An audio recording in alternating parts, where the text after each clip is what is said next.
கோதுமை ரவை உப்புமா தான் செய்ய போகிறேன். 1 ஸ்பூன் நெய் சேர்த்துட்டு ரவையை நல்லா வறுத்து எடுத்துக்கலாம். வாசனை வர வர வறுத்து எடுத்துக்கோங்க. 3 டம்ளர் அளவு ரவை எடுத்துருக்கிறேன். 3 ஸ்பூன் ஆயில் சேர்த்துக்கலாம். 2 ஸ்பூன் கடுகு உளுந்தம் பருப்பு, கருவேப்பிலை ஆட் பண்ணிக்கலாம். 2 ஸ்பூன் உளுந்தம் பருப்பு, 2 ஸ்பூன் கடலைப்பருப்பு சேர்த்து நல்லா சிவந்ததும் வெங்காயம் சேர்த்து நல்லா வதங்கின பிறகு ஒரு தக்காளி சேர்த்து நல்லா மிக்ஸ் பண்ணிக்கோங்க. நல்லா மிக்ஸ் பண்ணிவிட்டு காய்கறி ஆட் பண்ணிக்கலாம். வெஜ்ஜு நீங்கள் எதுவானாலும் சேர்த்துக்கோங்க. ரொம்ப ரொம்ப ஹெல்த்துக்கு நல்லது.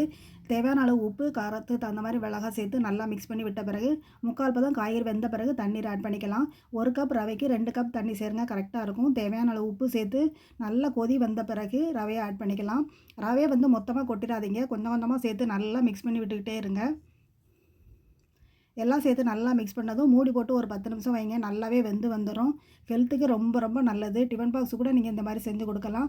வெஜ்ஜு சாப்பிடாத பிள்ளைகளுக்கு இந்த மாதிரி செஞ்சு கொடுங்க, ரொம்பவே விரும்பி சாப்பிடுவாங்க.